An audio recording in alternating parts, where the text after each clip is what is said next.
All right, hey everybody. Thanks again for coming to this week's Sustainability Showcase. Once again, my name is Rob Ost, and I represent the Council of Sustainable Leaders. We're happy to host these weekly sessions, and this week we have Professor Bryan McDonald here from the College of Liberal Arts. He'll be speaking to us a little bit about food security and sustainability, and has a lot of great experience to share. So please give a warm welcome to Dr. Bryan McDonald.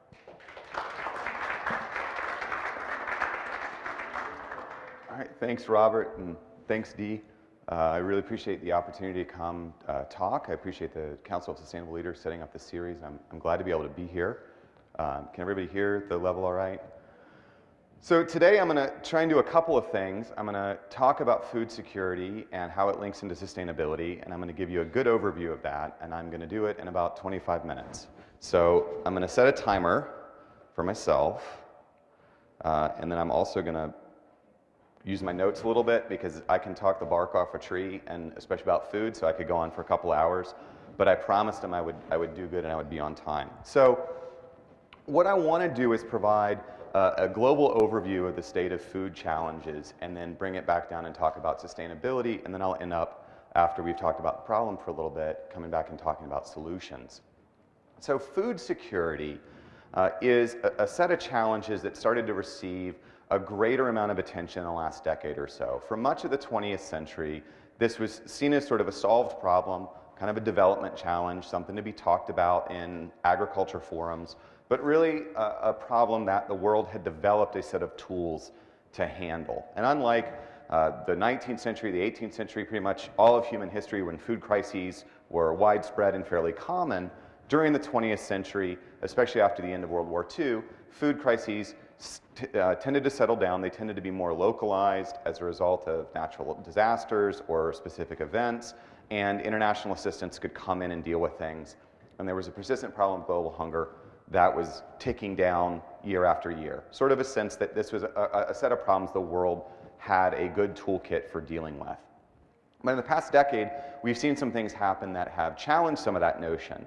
One was the food price crisis in 2008-2009, where we saw conflict and instability in more than 60 countries around the world. 300,000 people turned up in Mexico City in the streets to protest 30% increases in the price of corn tortillas, a staple food, in less than 3 months.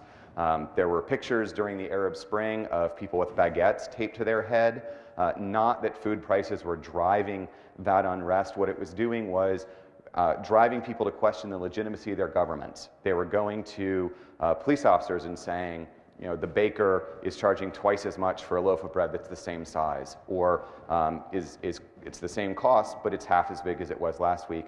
And police officers are saying, well, the baker paid me off, so what are you going to do about it? And it caused them to think about the legitimacy of the government and push for governmental change. So we see this link between food and conflict and instability. We see a lot of concern about nutrition in the United States, especially problems like micronutrient deficiencies, continuation rates of hunger, but also new problems like obesity and overweight becoming much more widespread. It was something that former First Lady Michelle Obama talked a lot about. Also, we see concerns about global food safety problems, things that because food systems have become more interconnected and because of technological acceleration, the speed and scale of a lot of things in global life has increased, and food is one of those things. So it means when problems come into existence, you can have food safety recalls about 500 million shell eggs or hundreds of millions of pounds of peanut butter, things that very quickly move across state borders, become global problems, often before people even realize it. And then also there's a real sense that food is linked into changes in environment and climate that are only going to make some of these challenges more complicated in decades to come. We also see that there's a growing recognition that some of the trends that we can see driving global affairs are also causing us to not be optimistic that we can just go on with business as usual and food problems will solve themselves in a few decades. We can look at population growth. Currently there are about 7.6 billion people on the planet. It's expected to be 8 billion people by 2030, probably sooner, 9 billion people by 2050. That, of course, creates new challenges. But it's not just more people, it's how we live today since 2008, more of us are living in cities than outside of cities. It's a big change, the first time in our history as a species that we're a majority urban species. People are also living longer, and they're getting wealthier. And as people tend to get wealthier, historically, that means they shift to diets that have more meat in them, have more prepared and processed foods, and those are foods that often take more resources. We're also seeing a much greater awareness of the interactivity of food, water, and energy systems. And so in many parts of the world, we're getting technology into our lives in ways that make us healthier, happier, more stable, more secure. So what I want to talk about today are kind of two sets of challenges about how the food system has changed in the 21st century, and the way that that presents us with two, I would argue, broad sets of problems. And the first is ensuring people are properly nourished, and the second is figuring out how to feed people in sustainable ways. So when we start talking about the challenge of nourishment, the big aspect of that is something that immediately pops into people's mind, is often talked about as hunger or malnutrition. And until this year, as I was mentioning earlier, this was a set of challenges that there was a general consensus that the world was doing a pretty good job, had a set of tools that could alleviate hunger. If you look at the top line, the orange line, you see that this has been trending downward, a little tick up in the early part of last decade, but trending downward. And this year, it went back up again for the first time. About 815 million people in the world are undernourished. One of the things that's most troubling about that uptick is it's linked to conflicts. In the last decade, a lot of the conflicts around the world have become more complex, more intractable. We're starting to see some of the civil wars that are very difficult to disentangle are linked into climate and environmental changes. Maybe the conflict phase that's going on right now is a result of a long period, whether it's in Syria or South, about environmental change that have started to come to the fore and have been able to read into things like ethnic or religious conflicts. And so they become very difficult to even disentangle and understand, but it suggests, again, a need to think about hunger and addressing malnutrition in sort of a different way. We need to think about ending hunger now as part of efforts to alleviate conflict and promote sustainable peace, which is a different set of challenges than just the longer-term development challenge. So hunger, still with us, increasing number of people experiencing hunger this year. We also see that hunger is a challenge in developing countries. In the United States, about 1 in 7 households are food insecure. It's a little bit different what USDA means when they talk about food insecurity than what we mean at the international level. Often in the United States, this will mean someone in a family is going hungry, often in the last week of the month. Usually it's a parent who may not be eating or eating as much or switching to starchy staples so that children can get access to meat and vegetables and fruits. It may mean that people are worried about their food, that they're resorting to coping mechanisms like going to food banks or asking family members for assistance. But it's still a sign that hunger is not something that's out there in the world. It's something that we exist with today in our communities, and it's something that we are still struggling to solve this problem of hunger, even in developing countries. In addition to the challenge of hunger, there's also a growing recognition that food security, a healthy diet, isn't just about getting people enough energy, enough calories on a day-to-day basis. It's also about the nutritional content of what they eat. And we need micronutrients, often talked about as vitamins and minerals, in pretty small quantities, but they're really important to health, well-being, and disease prevention. They're also something that we have to get from our diets or from some form of supplementation. So we get them through food, and they can have lasting effects, especially if mothers are micronutrient deficient, if children are micronutrient deficient in the early part of their life. These things can have outsized impact throughout the duration of their life. So it's really important that we focus on provision of these sorts of things to women and children. And there are different kinds of micronutrient deficiency which are linked in to different kinds of problems. But it's another piece of that puzzle that it's not just about getting people enough food, but that it really matters what kind of food, and it's the kind of food they need to lead an active and healthy life. Then there's a new challenge that isn't much discussed. Most of my work as a historian looks at 20th century conversations about food. And the challenge of obesity doesn't really figure much in a lot of the big conversations about food. In the 20th century, it's really a lot of focus on famine and food crises and food scarcity. And one of the reasons for this is it was a fairly rare phenomena. In 1980, this is data from the CDC, only a few US states, no state in the United States, had a prevalence of obesity in the adult population greater than 15%. So you can see the blue color here, this dark blue is 10 to 14% of the population are obese or overweight. And obesity is often measured using the screening tool of body mass index. And so a BMI of about 30 is about 30 pounds overweight for somebody who's 5 foot 4 inches. It varies from person to person. And we're worried about obesity because it's linked into a lot of the main preventable causes of death: type 2 diabetes, stroke, heart disease. So it's an indicator of possible health complications. So in the mid-1980s, when CDC started tracking data on this, no state has less than 15%. Today, no state has less than 20% of the adult population that's obese or overweight. And more than a third of the adult population in the United States is overweight. More than 10% of the child population, adolescent population in the United States is obese. So you see that blue is gone, and even this category of less than 20% no longer appears on the map. And the colors that are coming up, CDC is trying to give us some subtle messages here, are getting darker and darker in red. That this is a health challenge that we need to deal with. It's growing. It's something that even is affecting national security. 13% of the active duty military force is overweight. So it's not something that is an individual phenomena, which when we do talk about overweight in the 20th century, and a lot of the sources I spend time with, it's always talked about as an individual problem. People who are overweight are making bad food choices. People who are overweight aren't disciplined. And so you see a lot of responses.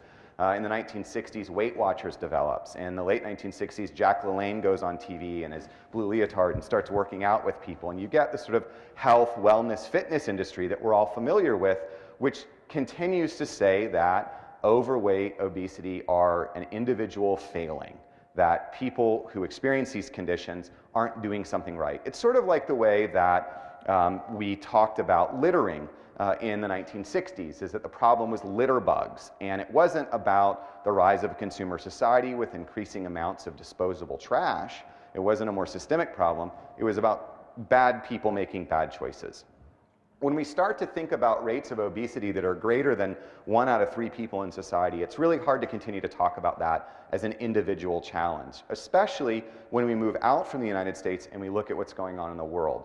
Now, the easy story for me to stand up here and tell would be, there are people hungry in the world, they lived in developing countries. There are people who are obese in the world, and they lived in developed countries. And if we could just take the food from developed countries and give it to people in developing countries, everybody would be well fed. The problem with that story is that when we move out globally, we find that while hunger continues to primarily be a problem in developing countries, most undernourished people live in developing countries, the prevalence of obesity is actually about the same in the world as it is in the United States. About 1 in 3 people on the planet are obese or overweight. And actually, there are more obese or overweight people in the developing world than there are hungry people, even with the increase this year. So this is a challenge that's happening globally for a lot of the same reasons. We're seeing changes in food systems, changes in lifestyle, changes in transportation. It's easier for people to get access to sort of starchy staple calories than it is to get access to diets that are rich in nutrients. It's harder and harder for people as more and more people live in cities. You're spending more time traveling around. Fewer and fewer people have opportunities to cook. We're starting to see that things like cooking knowledge is declining. When we look at rates of obesity, often, especially children who are obese, are in households where it's been 2 or 3 generations since anybody really was cooking a lot of food. So a lot of challenges, especially for development NGOs, for health agencies in developing countries, because you've got scarce resources in those agencies, and now they're facing these challenges of undernutrition, but also of obesity and overweight. How do you figure out how to portion scarce resources? How do you figure out how you're going to solve these problems? So this is one of the reasons that food is a key element in the Sustainable Development Goals. Food is the second goal, zero hunger, trying to achieve an end to all hunger and all forms of malnutrition by 2030, an ambitious goal, but that's sort of what you do with goals. You set a target. Food is a critical part, though, I would argue. If we stood here long enough, I think I could make an argument for every goal, but I'll just give a few examples. Goal 4, quality education. It's really hard for people to learn if they're hungry, and they don't learn as well if they're hungry. Gender equality, goal 5. There's often, when we look at malnutrition and hunger rates, there are important gender components about who's hungry and why. So when we think through a lot of these goals, we see that food is an element of them or a key part of achieving them, which is one of the reasons that next to alleviating poverty, hunger is the second goal, because these sort of foundational goals of alleviating hunger and eliminating poverty. And so this sets the agenda. These were adopted by the United Nations General Assembly in 2015, and this really sets the agenda for international development action in the next 15 years to really move strong towards these goals by 2030. So food then, you can see, is this complex set of challenges. It's kind of hard to wrap your head around. There's not an easy answer. And for a lot of these challenges, like obesity, it's hard to see that some of the 20th century answers of, we'll just grow more food. If we grow more food, it'll get cheaper and everybody will be able to buy enough food and hunger will go away and we won't have any more food problems. In the 21st century, we see that certainly maintaining agricultural productivity is an important part of our challenge, but we can't just grow our way out of problems like micronutrient deficiency and obesity. It's a much more complex set of challenges. And so the second piece, the second sort of broad set of problems that I would suggest is that not just do we need to solve food problems, but we need to come up with sustainable ways to do those. And the way that people satisfy their need for food, whether it's farming or ranching or hunting and gathering or fishing, is a major part of the impact we have on the environment. And so often when we hear people talking about things like the climate crisis, we talk about energy systems and we talk about where does power come from. But a significant contribution to humans' greenhouse gas emissions comes from the process of producing and transporting and preparing and consuming food. And the impacts that people have from food production, they can be local, they can be changes in one place, but they can also aggregate. They can have regional or national or even international significance. We saw this in the 1930s in the United States when decades of dry farming in the American Midwest led to the Dust Bowl. That was a significant factor in massive population movements, the largest internal migration in the United States at that time, people leaving the Midwest, going to places like California.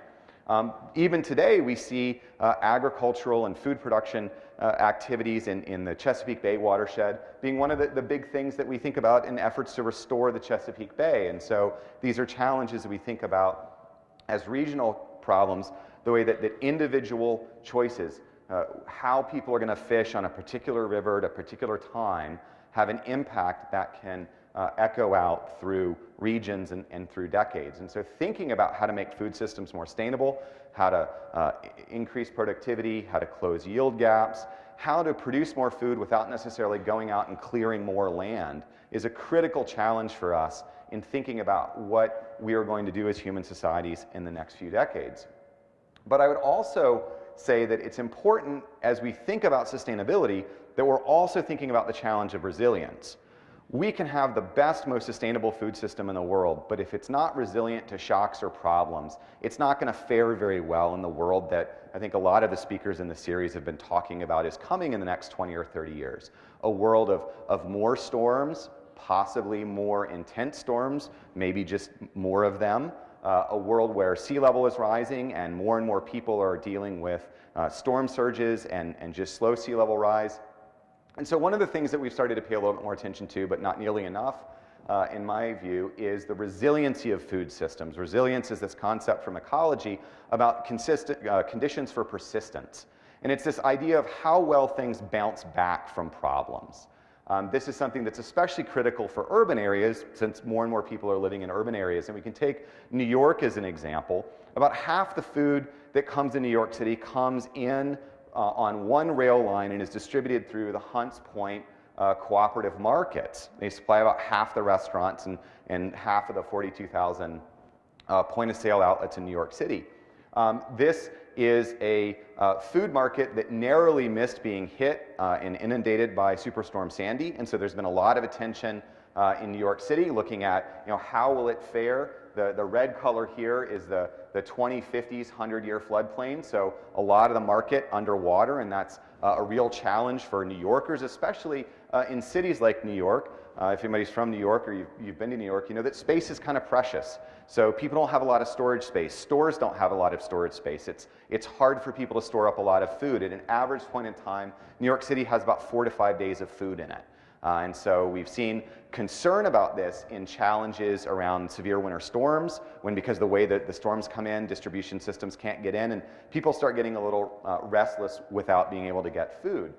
So thinking about food systems, not just sustainability, but also the resilience. How do they come back when things go wrong, when there's a storm, when there's a disease outbreak that decimates a crop or an animal population? And part of why this is so important to think about is because both sustainability and resilience are really important to think about as we're designing food systems. Improving sustainability, improving resilience is a thing that's very hard to do very fast, and it's very hard to do after the fact. It can be very expensive, and the outcomes you get are very suboptimal.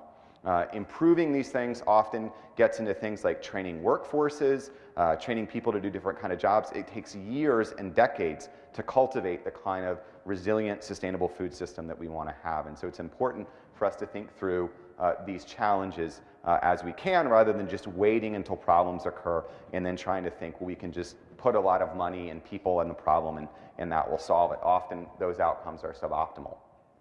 So I've talked a little bit about problems. Actually, I've talked a lot, depending upon your perspective, about problems.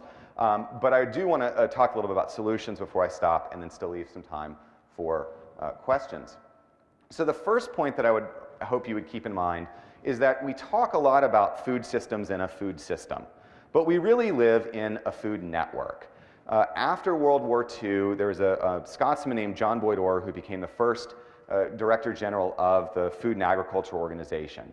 And he wanted to set up a world food system modeled on the systems the Allies had used during World War II to decide how they were going to distribute food all around the world.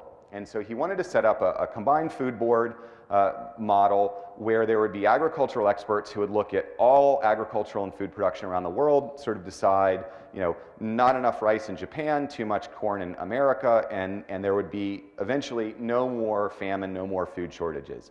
That didn't come to pass. But we still talk about a food system as if there's someone in charge. There's a group of experts somewhere making decisions about how the food system's going to work. And really, it's much more of an ad hoc network with connections that change almost on a daily or hourly basis.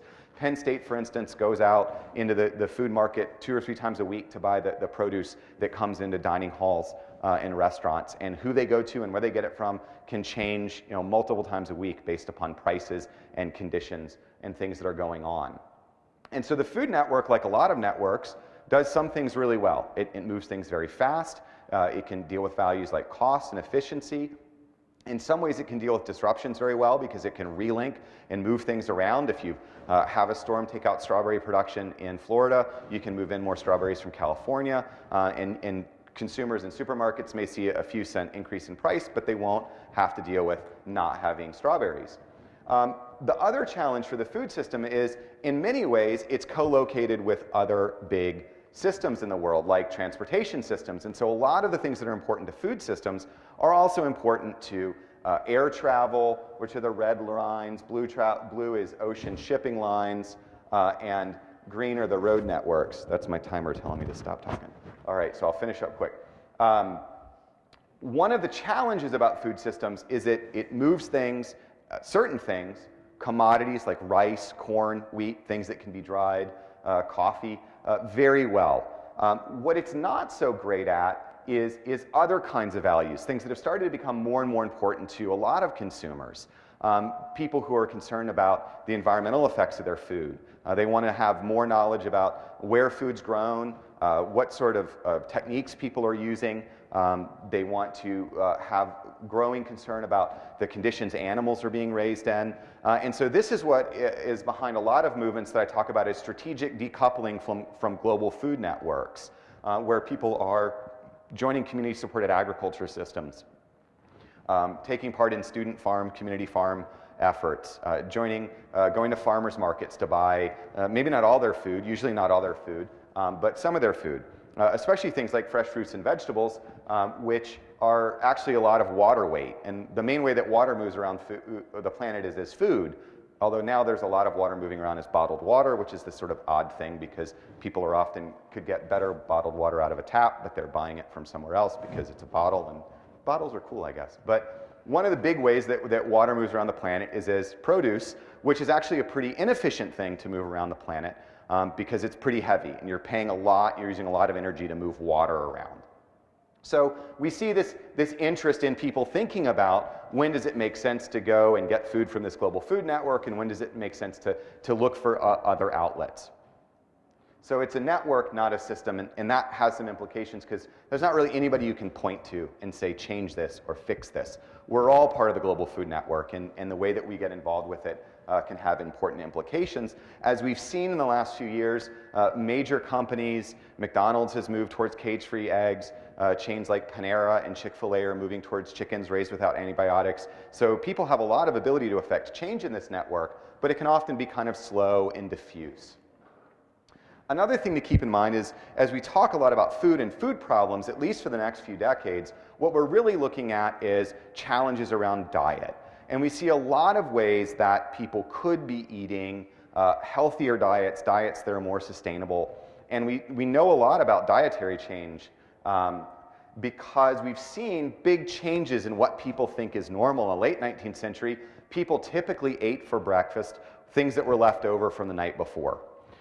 In the late 19th century, the Kellogg brothers, the foundation of companies like Quaker Oats, started to convince people that it was healthier to eat grains for breakfast. And people started seeing the rise of large food corporations, mass market advertising. Quaker Oats sponsored a train that went from Chicago to San Francisco and then down the Pacific coast with a gentleman on the front, usually not for the whole time, just as they pulled into town, dressed as a Quaker, throwing out packages of Quaker oatmeal.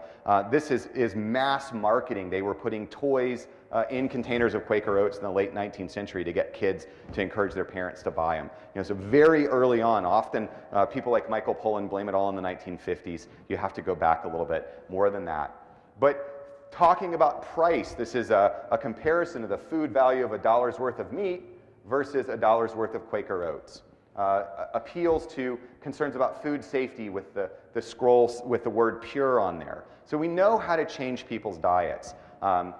Price, convenience becomes a lot more important in the 20th century. Health, something that a lot more people are worried about. But also concerns about environment and animal welfare that I mentioned earlier. And one of the things we've seen with a lot of the efforts to shift diets is that efforts to persuade are a lot more effective than sort of coercive efforts. The United States had two big experiences with this. During World War I, we used measures that were entirely voluntary. The Food Administration produced a lot of posters, sent a lot of people out to teach people how to can. It was somewhat successful during the war, but as soon as the war ends, people mostly went back to their old ways of eating. World War II was voluntary for a little bit and then mostly used food rationing. Again, food rationing ends in the United States in 1945. The US sets a record in beef consumption in 1947. So people very quickly, when sort of coercive measures are removed, go back to old food patterns. At the same time, we've seen that charismatic chefs and food writers and restaurant owners, people like Alice Waters, who started Chez Panisse in the 1970s and worked with her chef Jeremiah Towers and kind of invented this idea of California cuisine, fresh, Asian-infused food,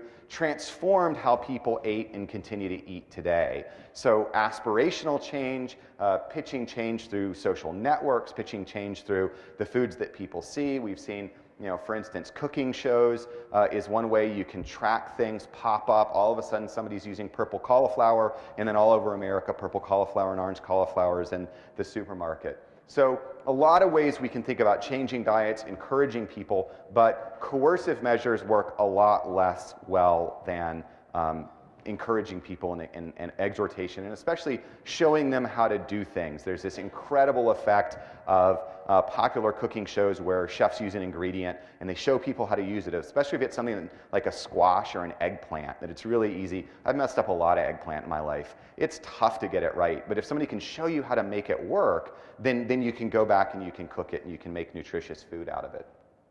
So the final point I want to talk about very quickly is food waste. We talk a lot about increasing food production, but there's growing attention on the challenge of food waste.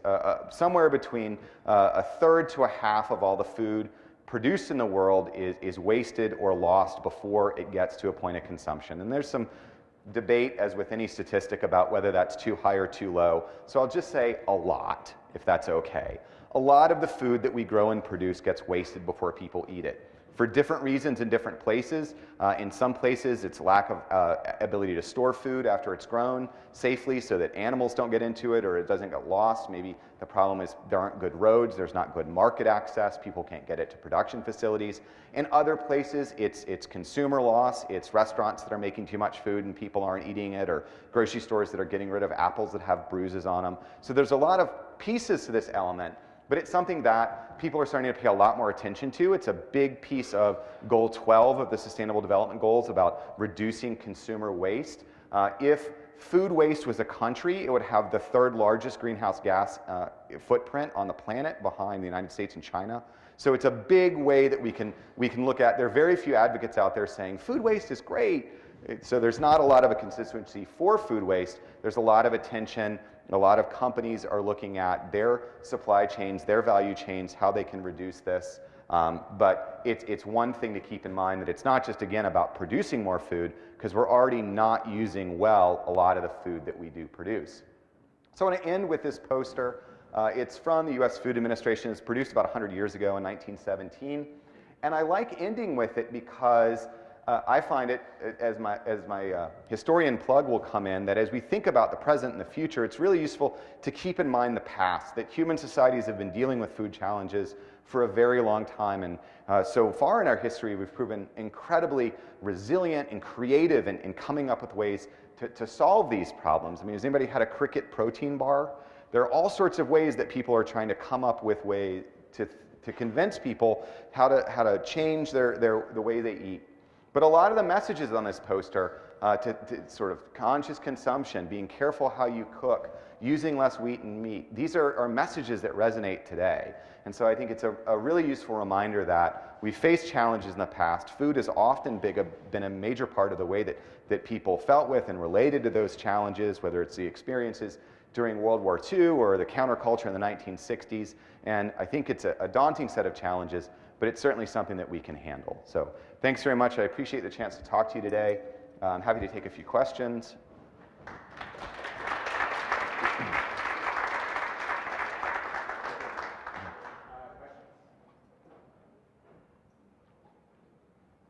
So we've all seen the LED and then the solar panel combination, greenhouses in cities to grow greens.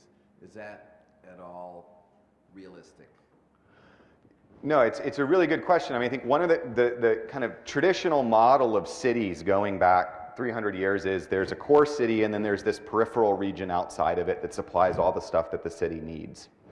And one of the things that a lot of people have started to look at is, could you produce more food in cities rather than just growing food outside cities and bringing it in? There's a professor at Columbia with his students that's developed a model of a vertical farm that 8 of these skyscraper farms could feed all of New York City. And so there's a lot of reason to look at this and be very interested. One of the things we've seen is a lot of people are finding niches in cities where they're doing community gardens, especially in cities like Detroit and Pittsburgh and Philadelphia, where there are not a lot of economic opportunities, and they're finding that things like urban beekeeping means they've got honey that they can turn into value-added products and sell at local stores.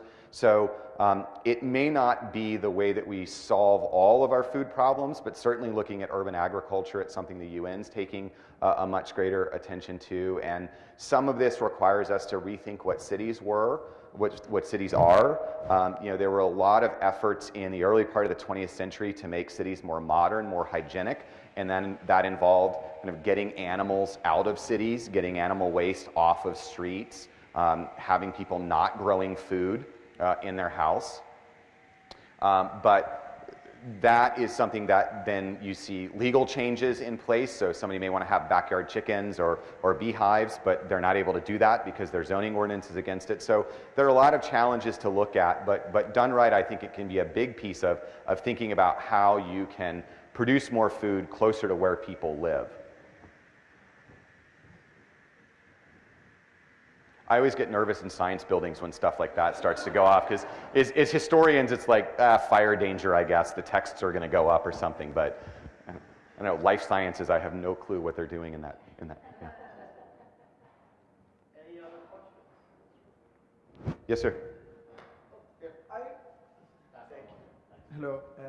I was wondering what you thought about, since you've talked about systemic problems, do you think economic growth, population growth, and reducing inequalities are compatible or could be compatible goals? Or is there some sort of positive feedback effect that really makes it kind of impossible to solve it within this systemic framework that we have for our economy? I think it's a really interesting challenge to think about how you fit all those things together. And one of the people that I think I pay a lot of attention to about this is Adam Smith. And Smith is someone that a lot of people talk about, being a big advocate of the free market. But if you go back and you look at Wealth of Nations, one of the things he talks about is the amazing changes that were going on in Europe were because of the discovery of the New World and this massive infusion of natural resources. And he's really clear that that's been this amazing thing that is helped transform, and other people have looked at this. Mill writes about this as well, that you're going to have this massive infusion of natural resources, and it's going to end. That having found this whole second Earth, and if you look at maps from the 1640s, that's really the way they thought about it. It was, here's the world that we knew about, and now there's this whole other world over here that we just found.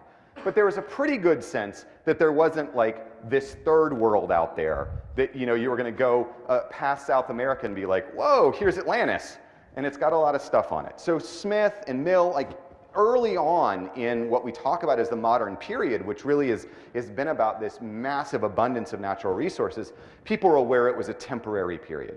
And Smith talks about this as, at some point after the abundance goes through the economy, you're going to settle into a stable state. And he, and also people like John Stuart Mill, actually saw this as a good thing, because Mill was really worried about what was happening to humans. People were just getting focused on growth and acquisition, and growth was being seen as an end unto itself rather than a means to improve the quality of people's lives. And so, today we sort of have this sense of, a company that can't provide 30% growth year after year isn't doing a good job. But there's a challenge in thinking about the finite models and finite systems. And I know there are people saying, well, we'll get asteroid mining, or we'll send people to Mars, and these sort of things that are kind of third Earth arguments. We'll get more stuff, and we won't have to come to terms with this. But I think there are a lot of people that have been thinking about this for a long time, that in finite systems, technology can stretch, technology can move you. In the 20th century, copper was really important to telephone communications, and now everything's wireless, so we worry about coltan and other things like that. You can swap scarcities around a little bit. But at a certain point, there's a sense that thinking about wealth and growth and sort of living fulfilling lives as all requiring each other is a little bit problematic. One of the people that talks a lot about this is Yvon Chouinard, the founder of Patagonia. And he talks a lot about sort of the mistake of falling into a trap that lives of using less things are going to be poorer and less rich. That we can think about, and we should be looking for ways to envision lives that are not about consuming and not about getting things. And already, I'm very optimistic about this. with you all as a generation and with young people, because we're seeing that people aren't seeing that the rights of adulthood are buying cars, buying houses. We're seeing a willingness to share things that were once considered, essential determinants of success in sort of 1950s America. You got married, you bought a house, you bought a car, you bought a second car, you bought a boat, you bought a vacation house. And there are all these implications of that. And that's starting to shift, where people are asking different questions about the quality of the life they want to lead, the impact of what it is they do. And it's not just being focused on this idea of we're just going to sustain economic growth forever. That already people are starting to ask a lot of questions about, well, for what and for what reason? And is it even possible, as we see with growth of inequality and a lot of the trends that are going on are people sort of saying, this wasn't realistic for my parents and my grandparents. I'm not going to be a billionaire. So what kind of life do I want to lead? So. Yes, sir. I think there's a... Extremist groups, they like to recruit from in very, very poor regions of Yes. the world. And how best can we create broader opportunities to prevent that? Right. Then my other question is, how do we encourage farmers in those regions to adopt new technologies? Okay. Both really good questions. So a question about sort of the link between extremism and recruitment in places where there aren't a lot of opportunities, and then finding ways to encourage new technologies. So one of the real challenges that we have, I mentioned a little bit this link between conflict and hunger, is that we're seeing that in many cases, people who are hungry today are often hungry because someone wants them to be hungry. So that deprivation is being used by some group or some government to put pressure on them. So people are taking away food supplies or preventing them to get access for food supplies. And so some of the challenges are thinking about these broad ways to promote peace and stability. This is actually something the United States has done a lot of work on since the end of World War II, whether it's through civil affairs teams in the military. The United States set up, I believe it was in 2009, Africa Command, which is the first time there was a combat command focused on Africa. It's based in Germany. And a lot of the work that Africa Command was doing is working with partner military organizations to improve the food security of militaries in Africa, so that they're producing food on their bases and they're not going out into local environments to get food from farmers. And so this is trying to build trust in local communities so that when they see the military, they're happy. They're not thinking these people are going to come take food from us. But it's been a real challenge because it's involved Africa Command in getting people to come in and set up sort of sustainable fish aquaculture systems on military bases so that people can grow corn and feed it to tilapia and kind of find ways to boost food production. So there are a lot of ways that we can take things like civil military affairs that the US does a lot of work with. Places like the War College and Carlisle Barracks brings a lot of people over to talk about trust building. But thinking about that link between opportunity and grievance and conflict is really important, because a lot of people that are getting pulled into militant and extremist organizations in a lot of different parts of the world are doing it because they may not have options. Especially we look at the decision of a lot of parents to put a kid into a madrasa is often driven by the fact that they just can't feed them. And so it's not necessarily a conscious choice of, I want to put this child into a life of jihadism. It's, I don't really have another choice. And I think that we have to look. There are a lot of groups around the world trying to do this in terms of food and agricultural assistance, in terms of trying to provide, you mentioned new technologies. I've done some work with the United Nations Environment Program looking at efforts, for instance, in northwest Pakistan to bring in mini hydroelectric dams, small solar systems, so people can sort of look across valleys and see the city that's got lights at night. And there are sustainable options for people to do that rather than just increasing dependencies by bringing in a lot of generators, and then people need a lot of fuel. So I think there are a lot of good ways we can look at that. It's something that historically we've done very well as a nation when we provide a lot of assistance, food aid, food assistance, technical support to people that is sort of based around the needs of those places. When she was Secretary of State Hillary Clinton put in a model called Feed the Future, which is really sort of a partnership-driven model where we work with countries that articulate their own needs, and then we work with them to think about how we build capacity.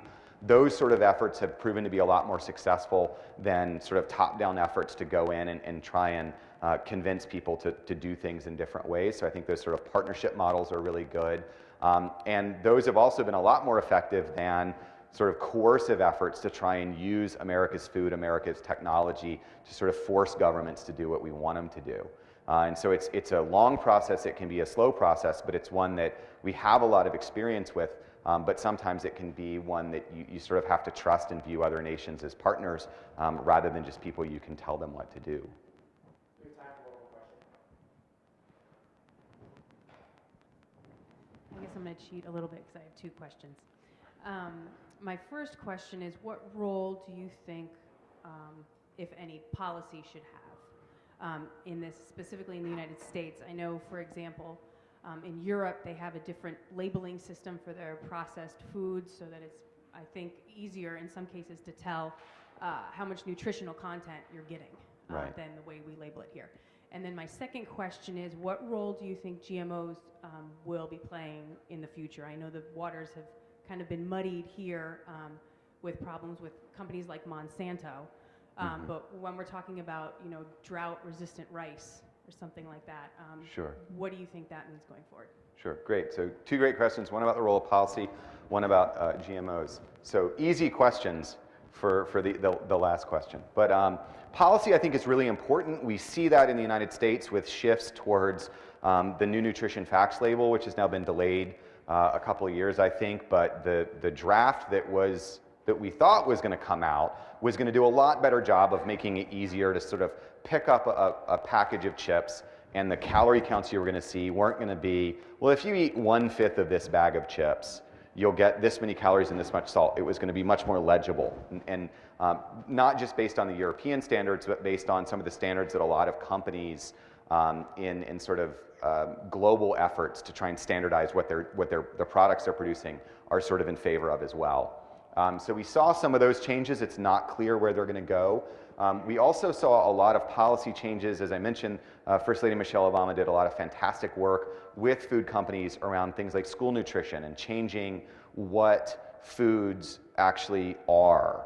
And so if you look at something like a box of Frosted Flakes today, it's got a lot less sugar, a lot less salt, more whole grain in it than it did 5 or 6 years ago. And that was all used by policy around, if you're going to have these things as part of school feeding programs, if kids are going to get access to them, you know, whether it's cereal or goldfish crackers or things like that, then they've got to have more whole grains, they've got to have more nutrition in them.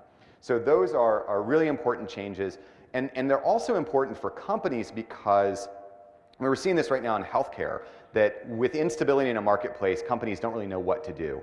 And so one of the things that the nutrition changes that Michelle Obama and USDA and FDA were pushing is it was giving some sort of long-term stability for the marketplace, but it was also helping consumers and companies kind of come to a place where they were getting more information, because consumers were asking for things like more whole grains, more nutritious products. And so companies are already moving in these directions. It's something that a lot of people want when they buy foods. They use labels like organic, not so much out of specific concern for certain kinds of agriculture, certain kind of production methods, which is what the label's actually about, but is a shorthand. If you see something labeled organic or natural, it's kind of like, well, I'm trying to eat better, I'm trying to have more wellness, and so I'm going to go after that.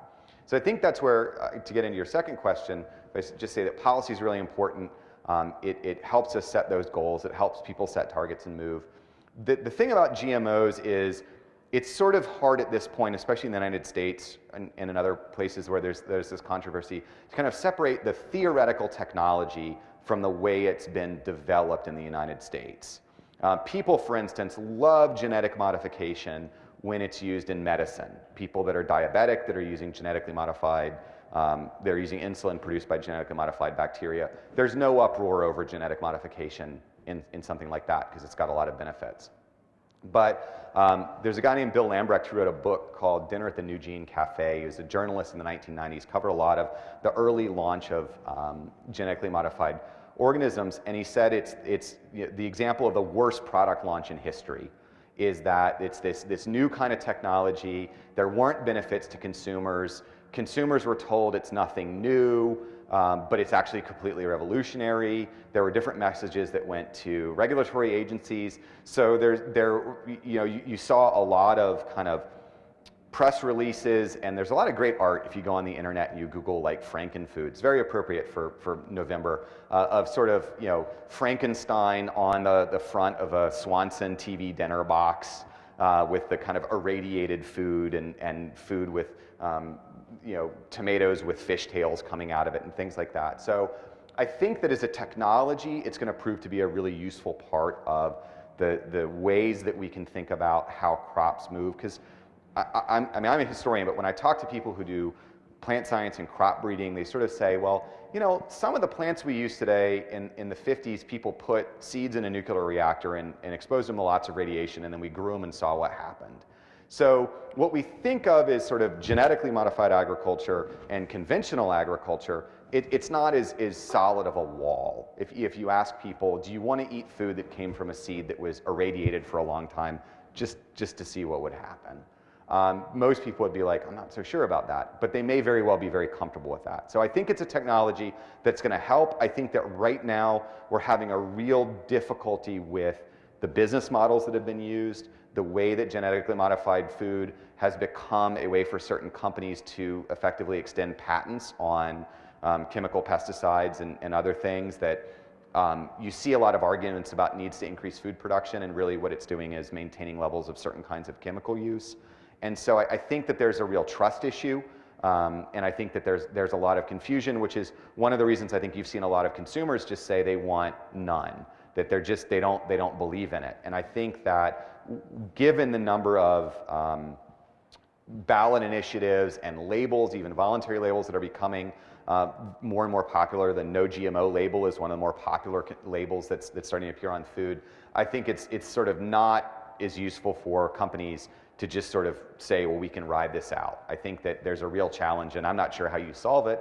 I think there's some great dissertations or undergraduate research projects in there on that, but I do think it's this challenge of disentangling the technology from how it's being used, and that sort of real lack of trust and understanding, so that people are just sort of rejecting it more based on what it's been used for than on the actual technology itself.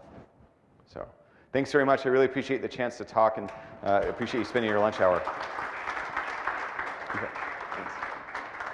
All right, thanks again, everybody, for coming today. If you'd like more food, we have some extra, so feel free to take some, and we hope to see you guys next week. Feel free to visit our website, pennstatecsl.com, to view some more of the speakers for the next month, and RSVP for future shows. Thanks, everybody. Have a great day. And beat Ohio State this weekend.